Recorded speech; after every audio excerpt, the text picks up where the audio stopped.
menjelaskan tentang tugas besar 2 sistem informasi manajemen terkait dengan manajemen risiko proyek, kemudian pertumbuhan dan mengelola sistem informasi internasional dan global. Pengembangan sistem baru yang harus dikelola dan diatur dengan hati-hati, dan cara pelaksanaan proyek kemungkinan merupakan faktor terpenting yang mempengaruhi hasilnya. Itulah mengapa penting untuk memiliki pengetahuan tentang pengelolaan proyek, sistem informasi, dan alasan mengapa mereka berhasil dan gagal. Sebuah proyek pengembangan sistem tanpa manajemen yang tepat kemungkinan besar akan mengalami konsekuensi ini: biaya yang jauh melebihi anggaran, selip tak terduga waktu, kinerja teknis yang kurang dari yang diharapkan, gagal mendapatkan manfaat yang diantisipasi. Sebuah proyek adalah rangkaian kegiatan yang direncanakan untuk mencapai tujuan bisnis yang spesifik.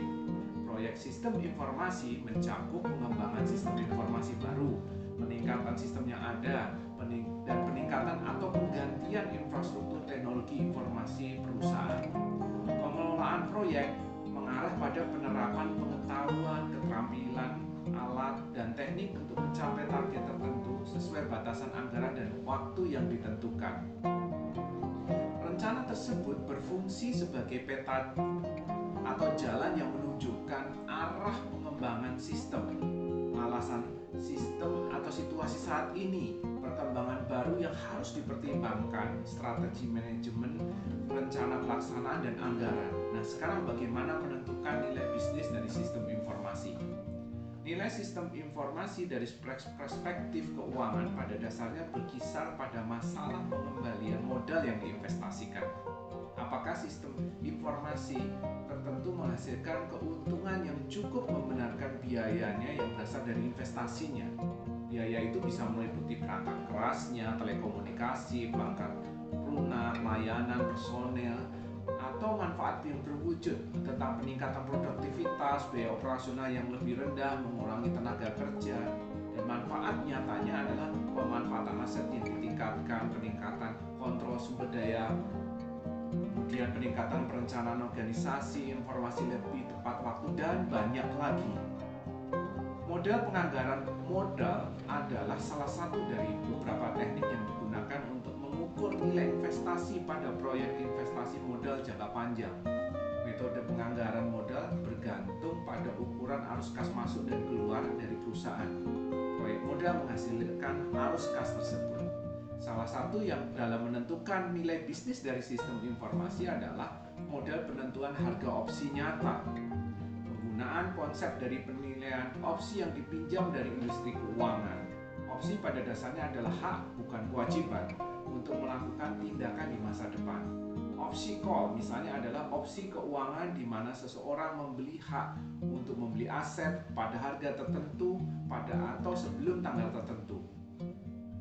Sistem ini menilai proyek-proyek sistem informasi mirip dengan opsi saham, di mana pengeluaran awal pada teknologi menciptakan hak tetapi bukan kewajiban untuk memperoleh keuntungan yang terkait dengan pengembangan dan pelaksanaan teknologi tersebut di masa depan, selama manajemen bebas untuk membatalkan, menunda, mengurangi, atau memperluas proyek tersebut. Terus bagaimana kita mengelola resiko proyek?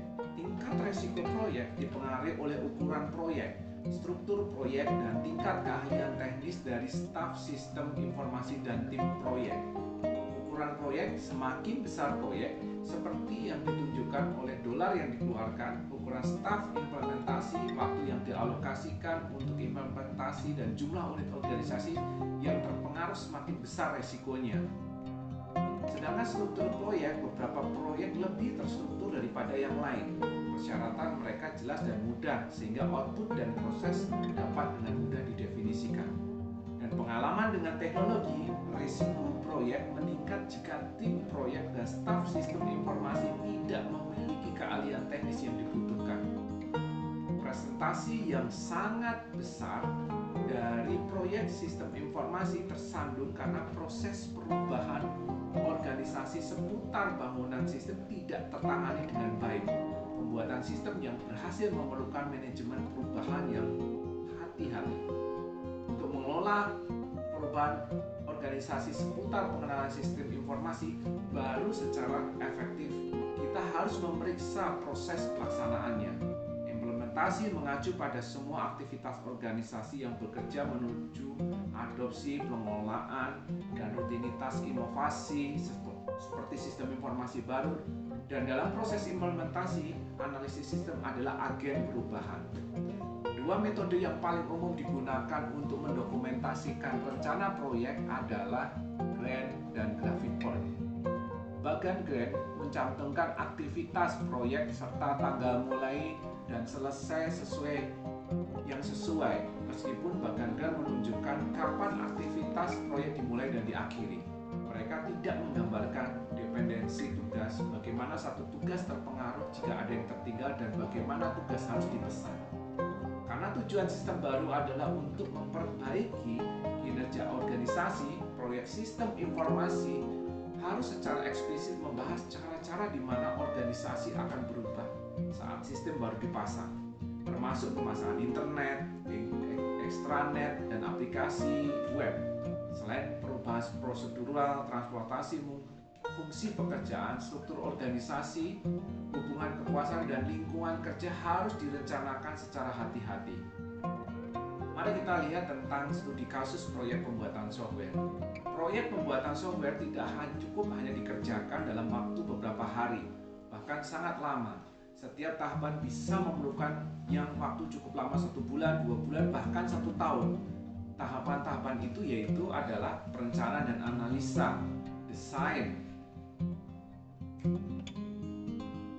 dan testing. Setiap tahapan yang dilalui terdapat beberapa permasalahan-permasalahan yang timbul. Yang pertama adalah tahap requirement. Pada tahap ini, kegiatan yang paling banyak dilakukan adalah dengan melakukan interaksi dengan user.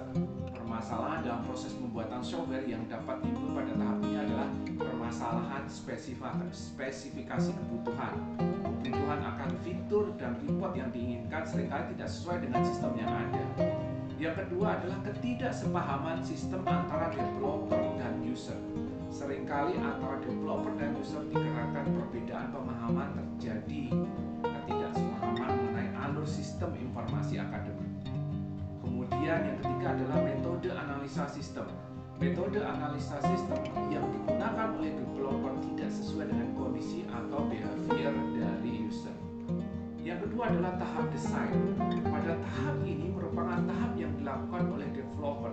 Permasalahan dalam proses pembuatan software yang dapat timbul pada tahap ini adalah yang pertama, metode pembuatan softwarenya. Metode dan tools yang digunakan hasilnya tidak optimal sesuai dengan keinginan user.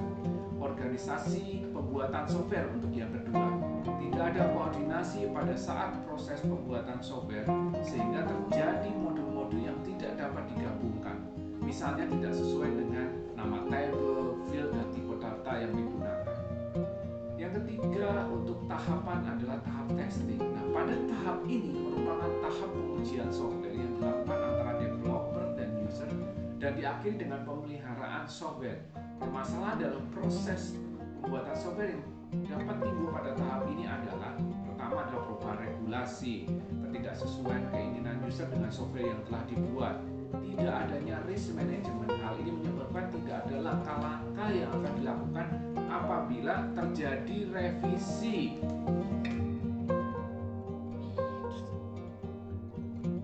Untuk mengatasi beberapa permasalahan tersebut di atas, perlu dianalisa untuk mendapatkan solusi. Ada beberapa solusi yang dapat diambil, antara lain membuat dokumen kontrak antara developer dengan user sebelum proses pembuatan software. Perlu adanya assessment pada saat survei data, wawancara, atau analisa data. Assessment ini ditandatangani oleh kedua belah pihak, user dan developer. Menggunakan requirement tool untuk proses requirement sehingga dapat dihasilkan requirement yang sesuai dengan kebutuhan user. Menentukan proses model yang akan digunakan pada awal proses pembuatan software. Membuat project management pada proses pembuatan software dengan dikoordinasi seorang penanggung jawab. Menentukan software programming untuk sebuah modul yang akan dibuat, termasuk tabel, relasi, dan struktur data. Membuat dokumen berita acara pengujian software sehingga dapat dinilai tingkat kepuasan user terhadap software yang telah dibuat. Developer melakukan evaluasi total setiap selesai pembuatan software sebelum pengujian. Solusi yang lain secara teknis adalah membuat software sistem informasi yang dinamis, di mana user dapat melakukan update sistem secara mandiri dan berkala tanpa perlu berhubungan dengan developer kembali. Dan untuk membuat software sistem informasi yang dinamis tersebut memerlukan waktu yang tidak sedikit dan juga membutuhkan biaya yang cukup besar. Maka hal yang penting dilakukan dalam proses pembuatan software sistem informasi adalah komunikasi yang intensif dan efektif antara user dan developer, baik itu pada tahap requirement, design, maupun testing. Dengan adanya komunikasi yang intensif dan efektif tersebut, maka dapat diketahui sampai seberapa jauh software dinamis dibutuhkan oleh user, sehingga tingkat kepuasan user dapat terjaga. Dan selanjutnya, presentasi ini akan dilanjutkan teman saya Afuk untuk menjelaskan. Terima kasih. Halo, saya Ahmad Afuk Irianin. Saya dari kelompok 1. Kali ini saya akan melanjutkan membahas tentang manajemen proyek, menentukan nilai bisnis, mengelola risiko proyek, pertumbuhan, dan mengelola sistem informasi internasional dan global. Pertumbuhan sistem informasi internasional yaitu mengembangkan arsitektur sistem informasi internasional. Arsitektur sistem informasi nasional terdiri atas informasi dasar yang diperlukan oleh organisasi untuk mengkoordinasi perdagangan di seluruh dunia dan aktivitas-aktivitas lainnya. Strategi dasar yang perlu diikuti saat membuat sebuah sistem internasional adalah memahami lingkungan global di mana perusahaan Anda beroperasi. Ini berarti memahami kekuatan pasar secara keseluruhan atau penggerak bisnis yang mendorong industri Anda ke arah kompetisi global. Penggerak bisnis adalah kekuatan dalam lingkungan yang harus direspon perusahaan dan memengaruhi arah gerak perusahaan. Lingkungan global, penggerak dan tantangan bisnis. Penggerak bisnis global dapat dibagi ke dalam 2 kelompok. Pertama, faktor budaya dan faktor bisnis khusus. Perkembangan komunikasi global telah menciptakan desa global dalam pengertian yang lain. Kebudayaan global atau global culture yang dibentuk oleh televisi, internet, media global, dan lainnya seperti film yang saat ini membuat berbagai budaya dan orang mengembangkan ekspektasi yang sama tentang benar dan salah. Tantangan bisnis di tingkat budaya, partikularisme, penilaian dan tindakan berdasarkan pemikiran yang sempit atau berdasarkan karakteristik pribadi dalam bentuk apapun, atau agama, kebangsaan, etnis, regionalis, posisi geopolitik, menolak konsep dasar dari suatu kultur global bersama dan menolak dimasukinya pasar domestik oleh barang dan jasa asing. Kedua, mengelola sistem informasi internasional. Strategi global dan organisasi bisnis. 4 strategi global utama menjadi basis struktur organisasional perusahaan global, yaitu eksportir domestik dan multinasional, waralaba, dan lintas negara. Strategi ekspor domestik dicirikan dengan terpusatnya aktivitas perusahaan di negara asal perusahaan tersebut. Hampir semua perusahaan internasional dimulai dengan cara ini, kemudian beberapa berubah ke bentuk yang lainnya. Untuk strategi multinasional, memusatkan manajemen, keuangan, dan pengendalian di luar negara asal sementara. Melakukan desentralisasi dalam operasi produksi, penjualan, dan pemasaran kepada unit-unit di negara lainnya. Waralaba merupakan penggabungan yang menarik dari hal yang baru dan yang lama. Di satu sisi, produk diciptakan, dirancang, dibiayai, dan diproduksi pertama kalinya di negara asal. Tetapi, untuk alasan-alasan khusus terhadap produk tertentu harus disesuaikan dengan personal luar negeri untuk memperluas proses produksi, pemasaran, dan sumber daya manusianya. Dalam strategi lintas negara, hampir semua aktivitas yang dapat memberikan nilai tambah diatur dari perspektif global tanpa memandang batas-batas nasional, mengoptimalkan sumber dari pasokan dan permintaan dimanapun keduanya muncul, dan memanfaatkan kesempatan untuk keunggulan kompetitif lokal. Sistem global untuk menyesuaikan strategi.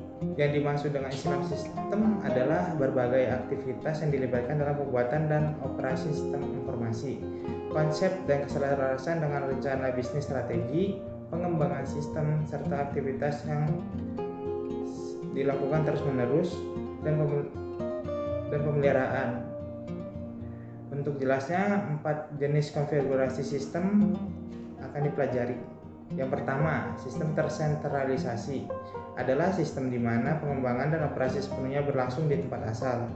Kedua, sistem terduplikasi adalah sistem di mana proses pengembangan di tempat asal, tetapi operasinya ditangani oleh unit-unit independen di lokasi-lokasi luar negeri.